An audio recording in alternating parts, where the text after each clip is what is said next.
Well, g'day, and welcome back again to Xijiang. And today you find us out here along Antelope Gorge, which is in the eastern end of the city here, sort of running from Duanzhou. It runs through to Dinghu. Before we show you around, we're going to give you a little bit of information here. So this is from DeepSeek. We asked, what do you know about Antelope Gorge in Xijiang? Antelope Gorge is a scenic area located in Xijiang, Guangdong Province, China. It is part of the larger Xijiang river system and is known for its natural beauty, historical significance and cultural heritage. Here are some key points about Antelope Gorge. 1. Natural beauty. The gorge is characterised by its steep cliffs, lush greenery and the flowing Xijiang River. The landscape is picturesque, making it a popular spot for nature lovers and photographers. 2. Historical significance. Antelope Gorge has a long history and has been an important transportation route for centuries. It was part of the ancient trade routes that connected the Pearl River Delta with the inland regions of China. It goes a long way. 3. Cultural heritage. The area around Antelope Gorge is rich in cultural heritage. There are several historical sites, including ancient temples, stone inscriptions, which we have behind us here. These date back, the oldest one of these I think was from, we've got a sign just over here actually. The oldest one of these was from 1691. So yeah, and there's a few of these types of things around the place. Hiking and tourism. The gorge offers hiking trails that allow visitors to explore its natural beauty and historical sites. So we're about halfway along this trail now. We were going to walk, I'm actually out here with Mr. Tony. We were going to walk right the way through to Dinghu, but just up here, we've got this lighthouse up here and they've actually closed the path off here. So we had floods through here a few months back and I think the path is probably still damaged. This end that we've just walked on is only just reopened again. So yeah, they've been putting things back together after we had all the high water. Flora and fauna. The area is home to a diverse range of plant and animal species. The lush vegetation and the river provides a habitat for various birds, fish and other wildlife. Conservation efforts. Due to its ecological and historical importance, there are ongoing efforts to preserve and protect Antelope Gorge. These efforts include maintaining the trails, protecting the natural environment and promoting sustainable tourism.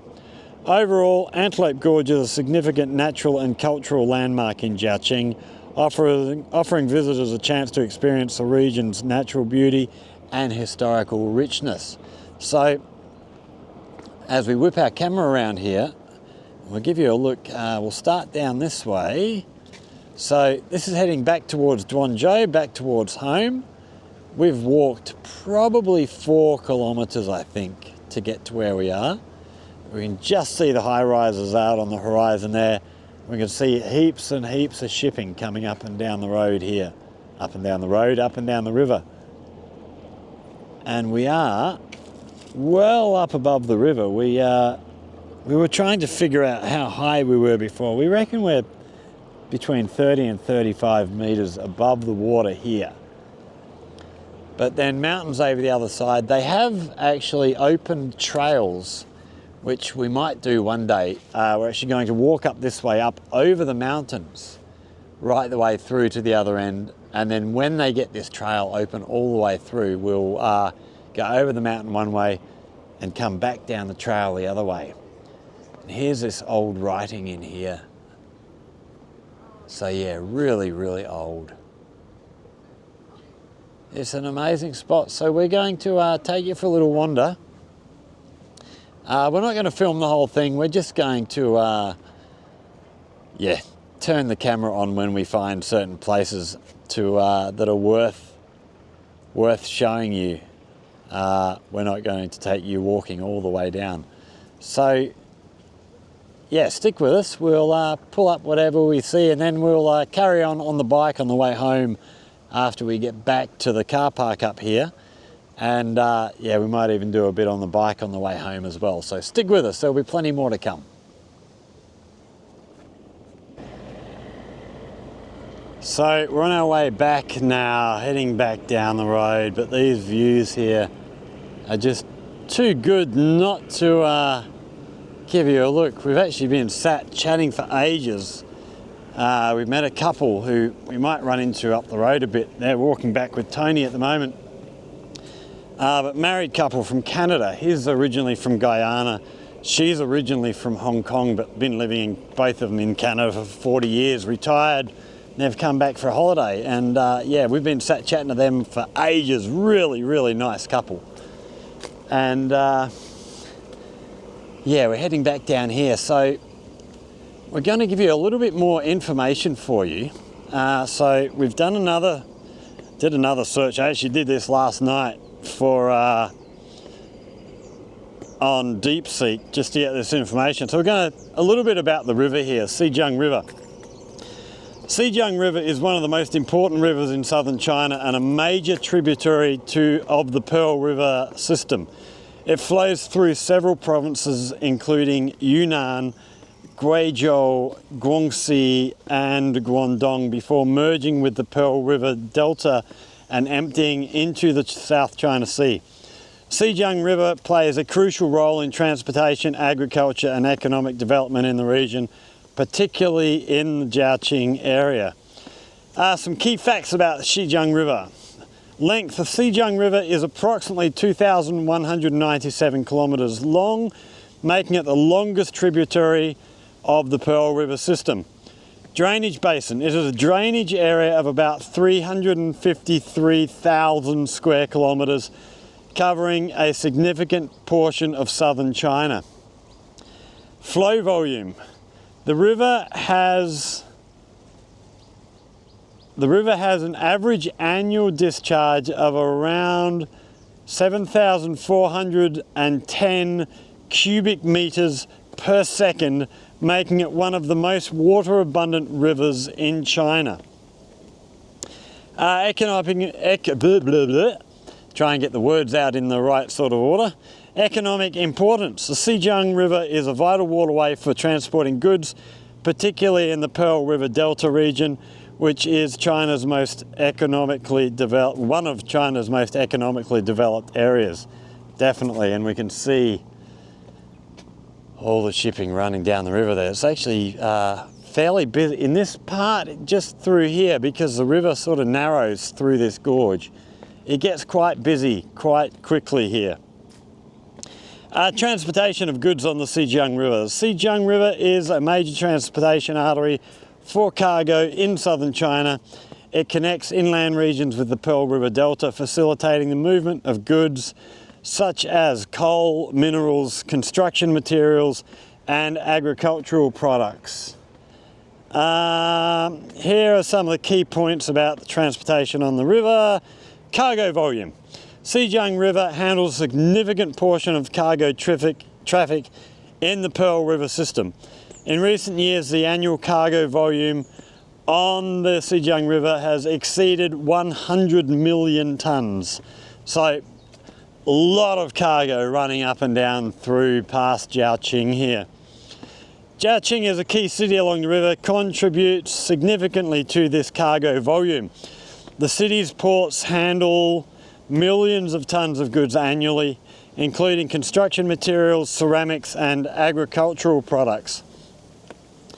Ports in Xijiang. Xijiang has several major ports along the Xijiang River, including Xijiang Port, which actually did a ride out a while back, and we actually had a look at Xijiang Port from a distance, and Gaoyao Port, which I don't actually know where Gaoyao Port is. We might have to have a look for that one. These ports are equipped with modern facilities to handle bulk cargo, containers and other goods. The ports in Xijiang are part of the larger Pearl River Delta port network, which includes major hubs like Guangzhou and Shenzhen. Types of goods transported. Downstream towards the Pearl River Delta, common goods include raw materials like limestone, granite and ceramics, which are abundant in the Xijiang area.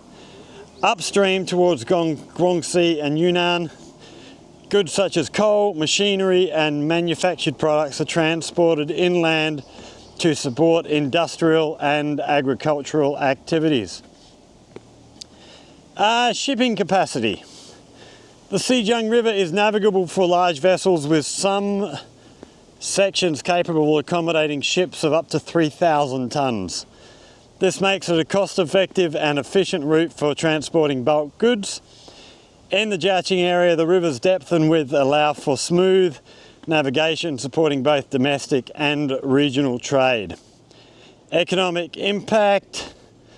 The river's transportation network significantly boosts Xijiang's economy by reducing logistics costs and connecting the city to major markets in the Pearl River Delta and beyond. Have a look back down over here. The coastline along the edge of the river is just gorgeous, all the rocks. Xijiang's strategic location along the Xijiang River has made it a hub for industries such as construction materials, ceramics, and food processing. Environmental and developmental challenges. Flooding. The Xijiang River is prone to seasonal flooding, particularly during the rainy season, which can disrupt transportation and cause economic losses. Yes, I've seen the flooding. It happens pretty much every year. They do tend to control it here in Xijiang pretty well. Pollution. Industrial and agricultural activities along the river have led to water pollution, prompting efforts to improve water quality and protect the river's ecosystem. Which is something that me and Tony were talking about as we were walking out here. I don't know how well we can see this, but down along the edge of the river, the water actually looks fairly clear at the moment. It's a much sort of bluer colour than, you know, the time when it was flooding. It was brown. It was horrid looking stuff. But it does seem to be a lot better pollution-wise than what it was when I first came to China. Infrastructure development. To enhance transportation efficiency, the Chinese government has invested in improving navigation channels, building new ports and upgrading logistics facilities along the river. Conclusion. The Xijiang River is a lifeline for Xijiang and the broader Pearl River Delta region, serving as a critical transportation route for goods and raw materials. With millions of tonnes of cargo transported annually, the river plays a vital role in supporting economic growth and regional development. Efforts to modernise infrastructure and address environmental challenges will ensure that the Xijiang River remains a key asset for southern China's economy, which is all very true. This is well, you just see the amount of ships, you know, come and stay here for a few days and spend a bit of time watching the river. You'll realise how important this place is to the locals. The amount of products transported up and down here is phenomenal. In fact, I remember way down, about 10 kilometres down this way down the river, every year they actually close the river to shipping, and they do it's not a race, it's just a community swim, but they do a swim from Duanzhou over to Xijiang, and for that maybe 3 hours they shut down all the shipping. No shipping's allowed through that area. And once the swim's over and they open up the channels for shipping again, the amount of ships, you know, you get that stopped for 3 hours, when they're all suddenly let through at the same time, you get a real idea of just how many ships are passing through. It is phenomenal. We are trying to find out when this swim's happening next, because I actually want to go and do a video. We're going to try and get onto a boat and give you a look at what's going on out here with this swim, because it is really cool. And like I say, when that swim finishes and the boats are flying through, it's a really, really interesting thing to watch all the ships start traveling through again.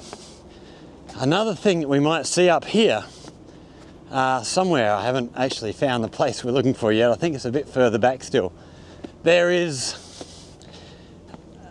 a number of places on the mountain here where people will come in with big jugs, big empty jugs, and fill up with water coming off the mountain to take home. I imagine they take it home to drink, but I don't know for sure. But the first time I walked through here, there were lots of people, you know, with big 20 litre big water containers on trolleys. And I kept looking at them thinking, what the hell are you bringing that much water for? You know, it's just a short walk, it's not that far. And it wasn't until I got further up the road and I realised that these water bottles were empty. They're not bringing this water to drink, they're bringing the bottles to fill up with water. So they actually have a walk. This mountain up here, you can actually, starting down this end, which we might do one day, but we chose not to do it today. You can actually walk right up along the mountain, right along the top to the other end of this path. And then we get down the other end towards the Dinghu end. You catch a ferry over the river. There's apparently a temple over there. And then we're going to, after doing that walk over the mountain, hit the temple, we'll walk back along this path. I'm really looking forward to doing that walk. It is just such a nice spot out here. So peaceful, apart from those diesel engines of those boats going past us. But other than that, there's not terribly many people out here. It's a beautiful spot. But we're going to take a rest from filming for a minute. And yeah, we'll try and find where these guys are collecting water. And we'll give you a look at this, so stick around, don't go away.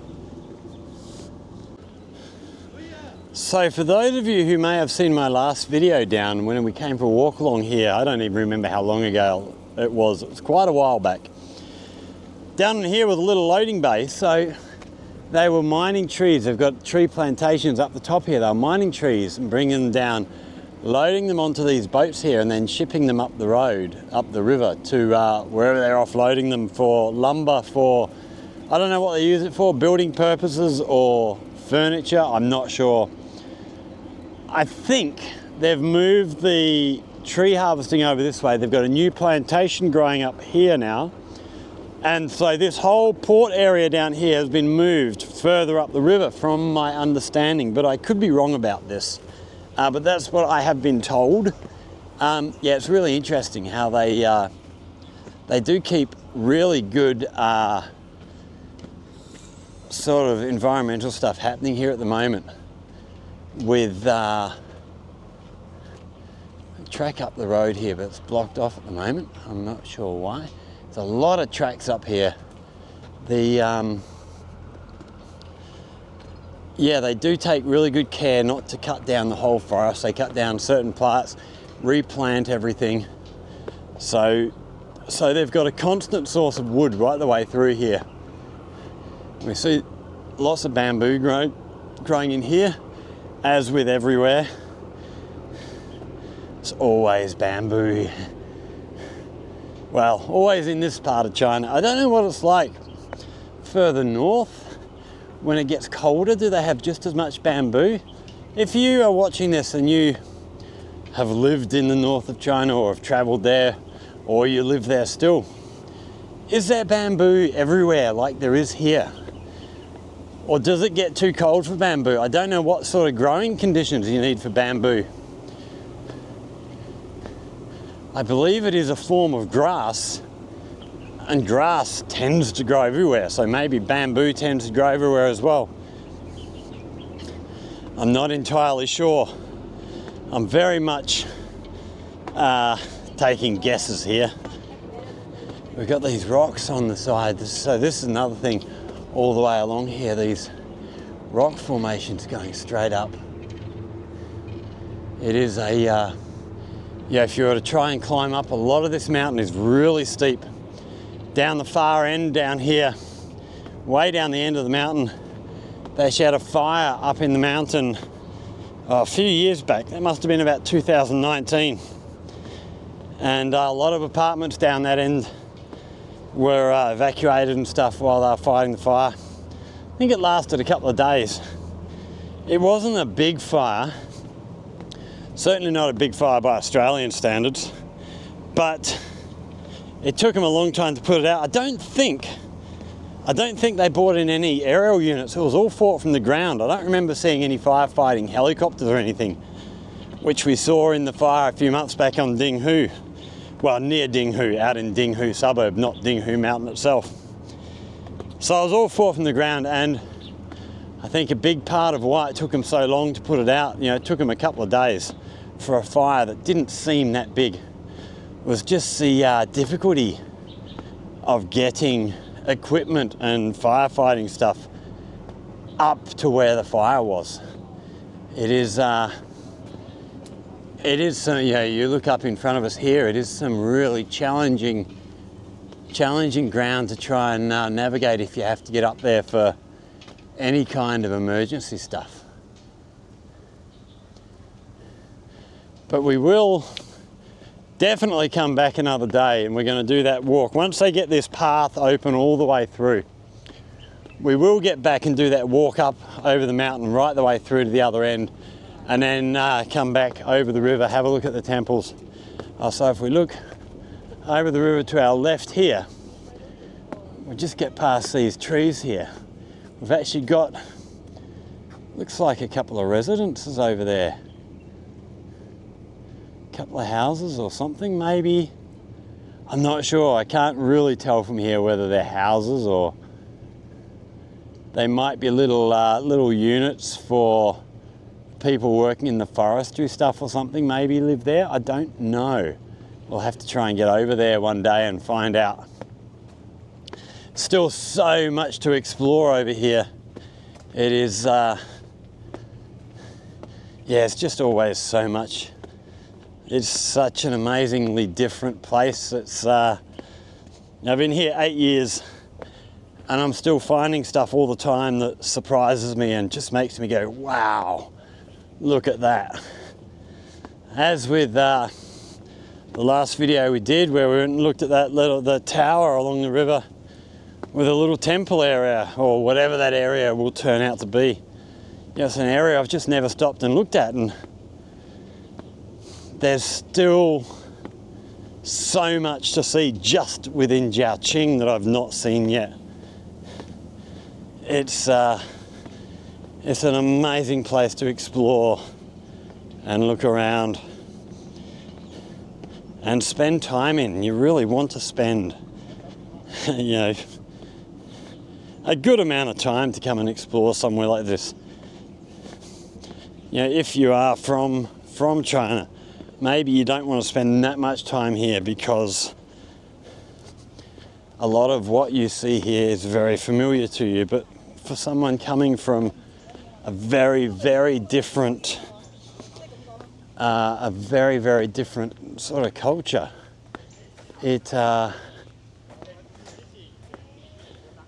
there's so much that just blows me away, blows my mind.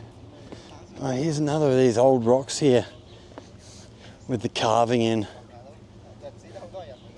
It could do with repainting the carvings in the rock, but I wonder how old that one is.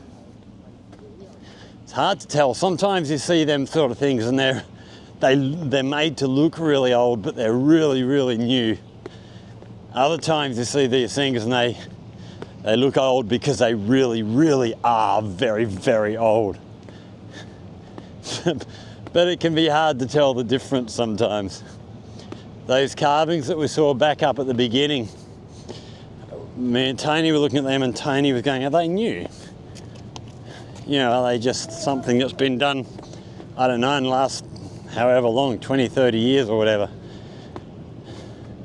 And I'm looking at them going, well, I read on DeepSeek that there are ancient carvings. So I don't know. It was lucky that sign that was there actually had English. Because most of the signs along here, we don't have any English translation on the signs. So if you're coming here, you would want to bring a good phone with a good translator, take pictures, translate the signs as you go around.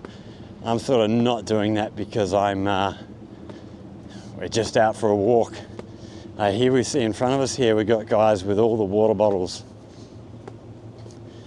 And they're filling up their water bottles from the water coming down off the mountain here, which is pretty cool.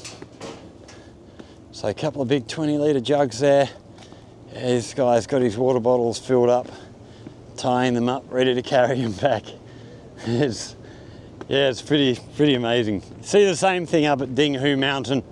A lot of people collecting mountain water running down the mountain. I don't know how safe it is to drink. I don't know whether they would drink it straight off the mountain or whether they take it home and boil it. I know back in Australia I used to love, you find a cold stream running down off a mountain and you just dip your head in and drink away. I don't know whether they do that here or not. They're a little bit more cautious with water here because your tap water is not drinkable like it is in other places.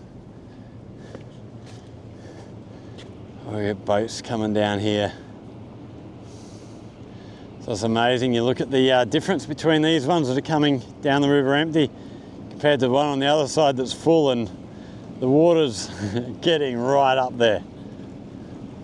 Looks like about a tyre width from the bottom from the top of the railings.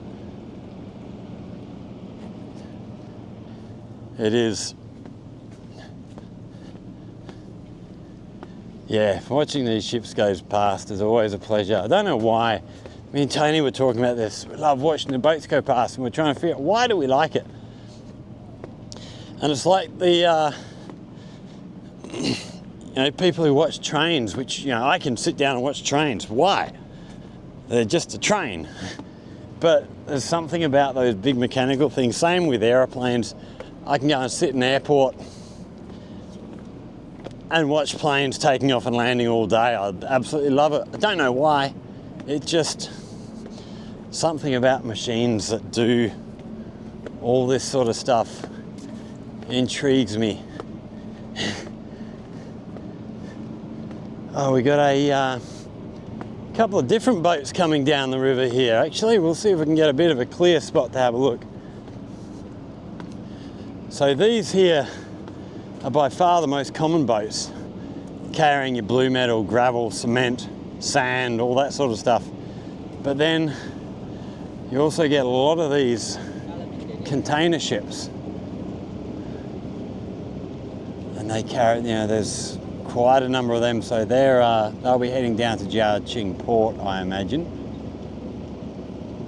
And then the next boat coming through, actually we'll look back because is going a bit slow. We have some form of tanker here. Don't know what he would be carrying, whether it's gas or petroleum or diesel or whatever else they transport. I don't know what else they might transport. But yeah, all sorts of things are transported along here. It is a very, very common route. Oh, we've got a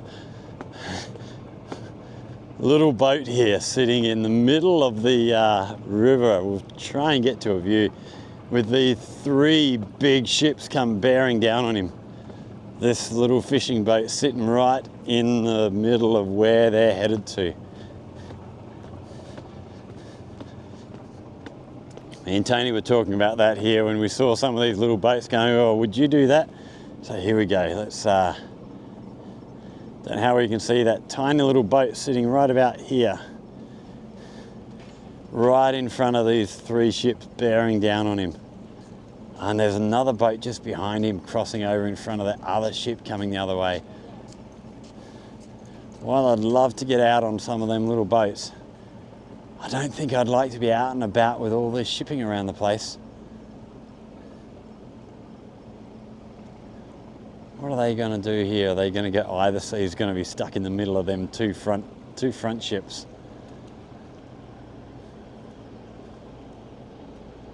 Wouldn't be my idea of a good place to be sitting in a small boat.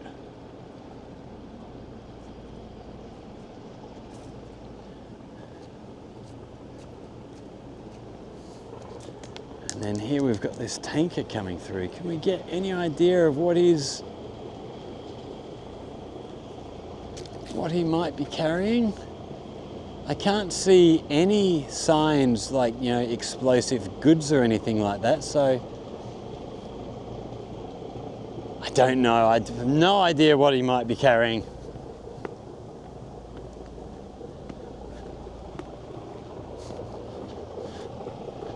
Okay, more steps.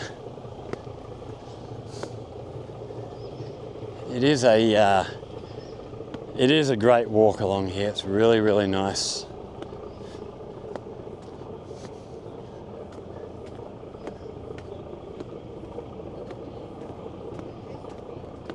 Oh, we see this big net up here in front of us here. Put up here to stop rock falls. You can see a lot of rocky areas up above that. So just to stop rocks coming right the way down and keep people safe.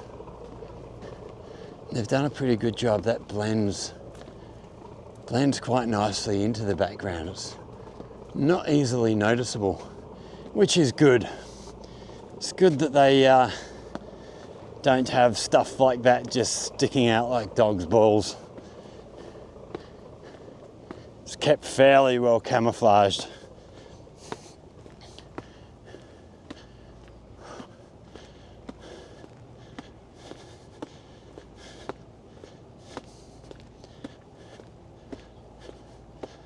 Oh, we've got more walkers in front of us here. It's quite a popular little walk, this one. A lot of people coming through to get water, but a lot of people also just coming through to go for walks, bring their cameras. There's some really nice spots for photography along here. In fact, I think we've got another one just around the corner, an actual spot that is designated as a photography spot.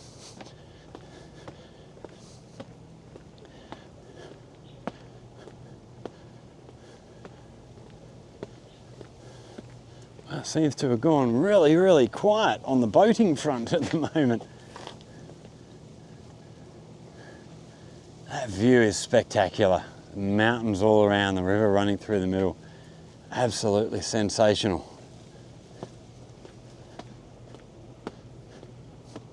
Such a good place to be. We see the, I don't know how well you'll be able to see that. We've got power lines running right across the river there. So they must, I don't know how far across that is there. Me and Tony were trying to figure out how far that is, and I looked at my map and came up with about 500 meters across. But I don't know how accurate the distance marker on the map is, because I think it's further than 500 meters. Tony thought it was quite a lot further than 500 meters. I would think about, well, between 600 and 700 meters at this point, I would think. But it's hard to tell, judging distance over that flat expanse. It may well be 500 meters. Maybe the app was correct. I don't know.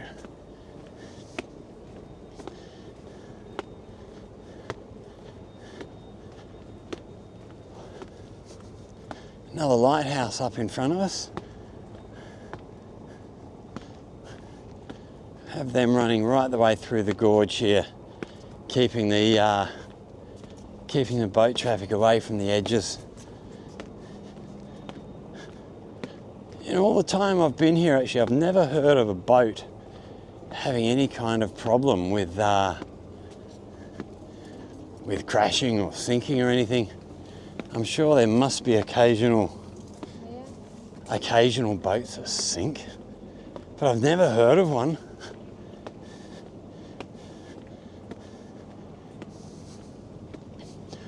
I remember seeing a video a few years back.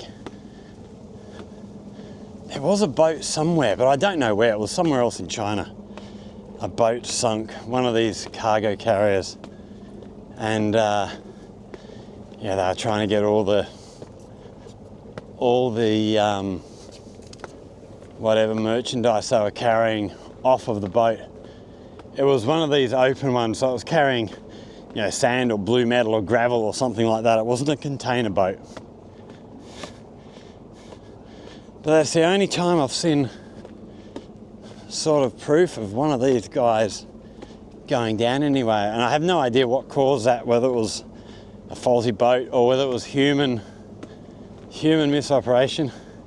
So here's in front of us this little boat that we saw. Actually, it might have been this one actually. I think it was this one. This is the little one we saw with the ships going either side. Fishing boat out here. I wouldn't want to be sitting there with all these big ships running past you. I think that'd be a bit on the dangerous side for my liking, but they seem okay with it.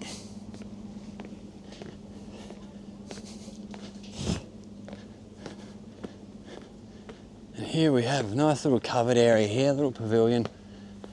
Another thing, we do have public toilets along here, so we've I think there's about 5 of these along the length of the place, so you've got no worries if you find yourself needing the toilet. There's a toilet not far away. I think the furthest you would have to walk would be maybe a kilometre, either a kilometre forward or a kilometre backward. The furthest between toilets would be 2k. So yeah, not too bad. They got pretty good amenities, and the toilets are proper flush toilets with running water in the basins to wash your hands and stuff. Somewhere like this in Australia, I can still see the old drop toilets, hole in the ground with a toilet seat over the top. I think a lot of places in Australia have starting to become more modernised, but still a lot of places in Australia are that hole in the ground. As when you get right out in the countryside here, I've seen places that are not much further than a hole in the ground here as well. Don't get me wrong, I'm not saying Australia's any different from anywhere else or China's any different. But, you know, bigger cities, even when you get out in these places like this, you have the facilities. They do look after people here.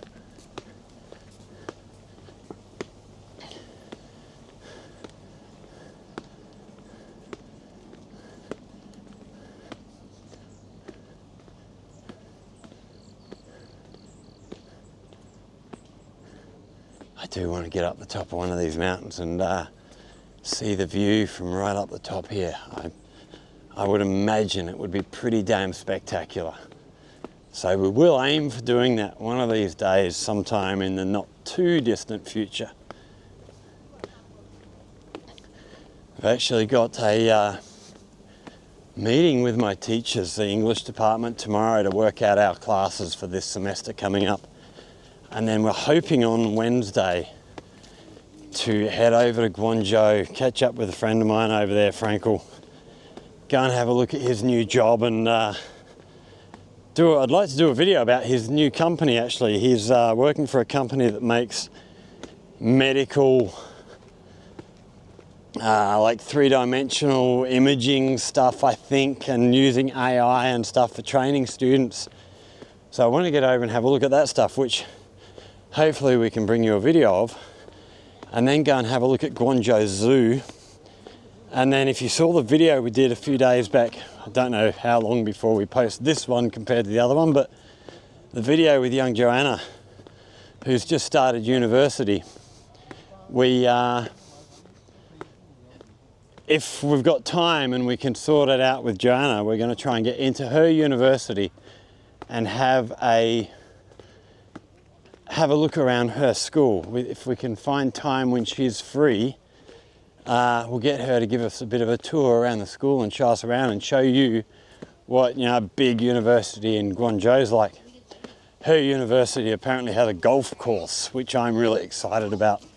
I'd love to go and have a hit of golf. I haven't hit a golf ball since I came to China, which I'm not in any way any good at golf, but it is something I used to enjoy going out and just having a hit from time to time.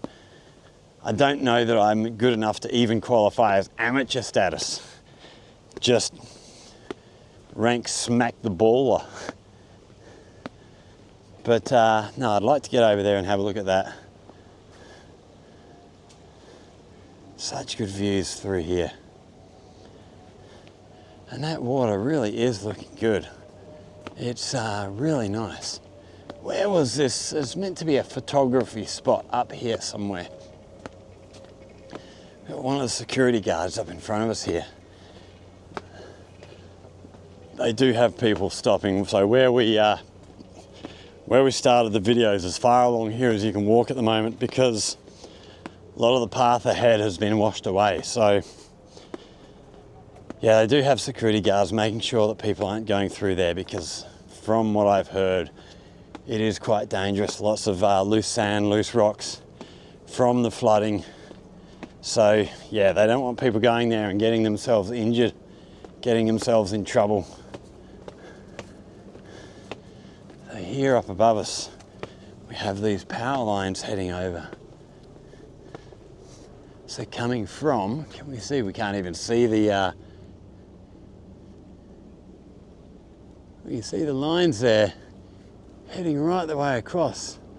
That's a long span to be getting right across to the other side there.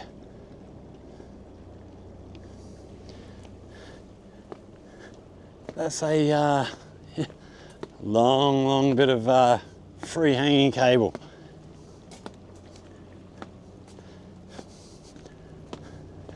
Trying to think where else. Oh, we saw that. We went down on the south coast. We saw that these long power lines going from one island to another, which was probably 3 or 4 times longer than this span. They were amazing. As we went out, I think it was one of the islands, we were on the ferry. And yeah, the length of the cables to get from one island to another blew me away. I would have thought they'd go under, you know, on the seabed. But no, they were strung up there. And it wasn't just from one shoreline to the other, it was right up on the top of the mountains, in the sort of inland on these islands. So it wasn't just the width of the water they were spanning, there was another maybe 500 metres on either side. It was bloody unbelievable.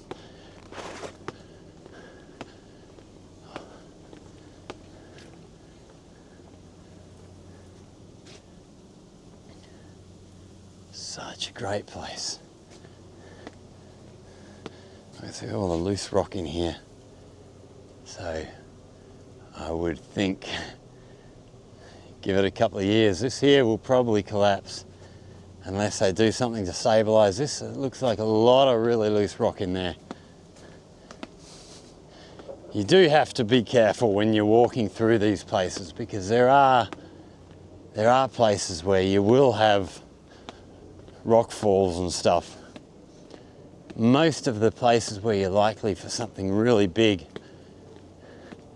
they've done pretty good safety stuff. But like any time you're walking out in these sort of places, you do have to keep an eye on what's around you. Make sure that you are aware of what's going on. So we see the signs here. Beware of falling rocks on your head. Oi! Oh, we're getting back. Must be getting back close towards the start of this path. That view back over Duanzhou and Xijiang just looks so good.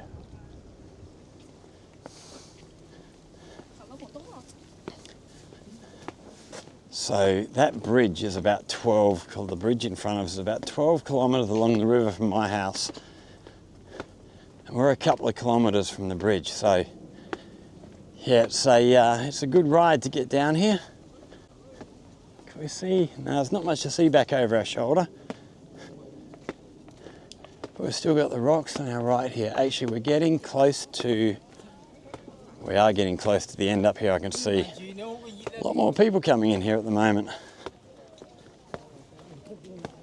So